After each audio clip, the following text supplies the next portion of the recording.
There are a number of different rotations that core medical trainees can be offered within Thames Valley, and they include just working within tertiary centre, such as the Oxford University Hospitals, but also may just be within a DGH, for example the Royal Berkshire Hospital in Reading.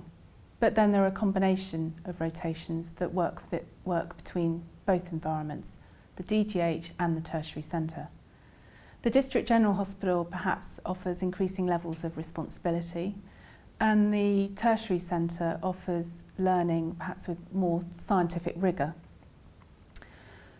We have a very successful PACES teaching programme in all our trusts, and the Oxford Deanery has had 93% of their trainees achieving their MRCP exam by the end of their second year.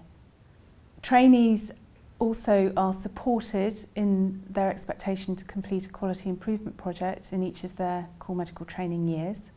Trainees are also given a very practical guide called the Hitchhiker's Guide to Core Medical Training, and it's everything you ever wanted to know about, and perhaps maybe even more that you didn't, how you do your core medical training, what you need to know about it, how can you make it successful, all the nitty-gritty bits about your ARCP, your competencies, the e-portfolio, who's who, and what you do if perhaps things aren't going quite so well.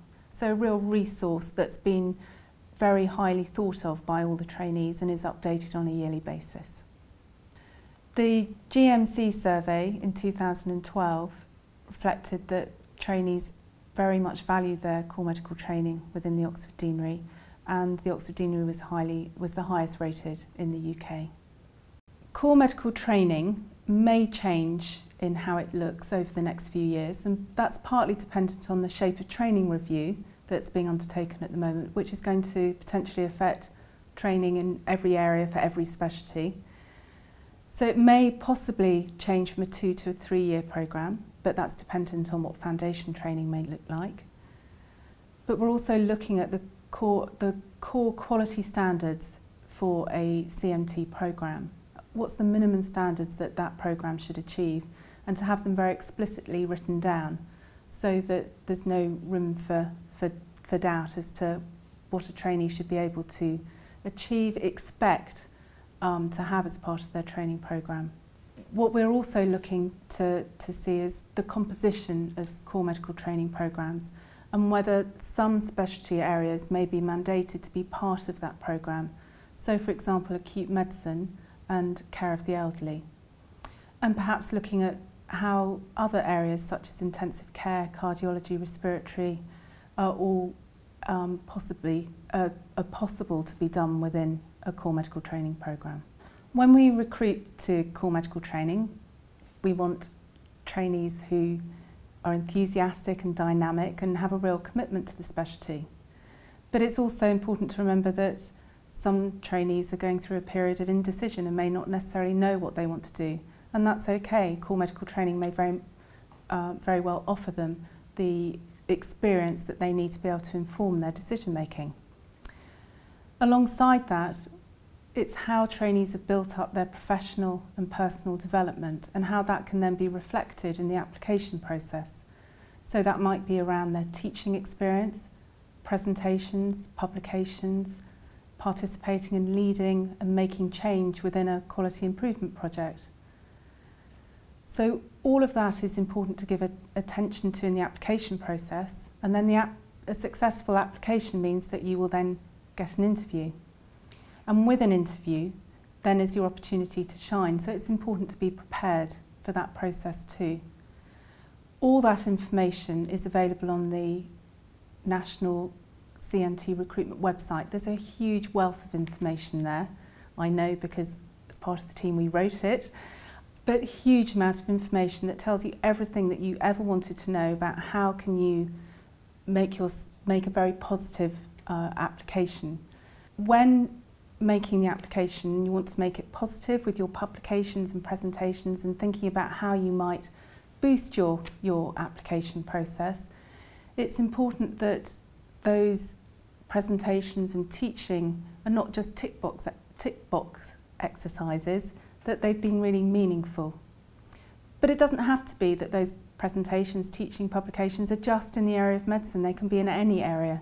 And it's about the learning and development that you're able to demonstrate through having participated in them. Once trainees have completed CMT, then the world's your oyster. You may, and the majority do, go on to do a medical specialty at ST3, but for some, they'll use the experience and knowledge and skills that they've built up and using the MRCP exam to underpin a different specialty, such as radiology, general practice or anaesthetics. In core medical training, there's always been a dropout rate of about 10 to 15%, as trainees will use the experience that they've gained through core medical training and attainment of the MRCP exam and go on to another specialties such as radiology, anaesthetics or general practice.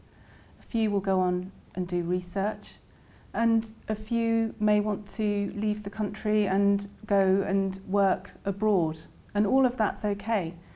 I think CMT offers that real opportunity to have exposure to a number of different specialties, which means that they'll be set on a real journey in their career with a huge amount of experience and skills that this specialty lends itself to.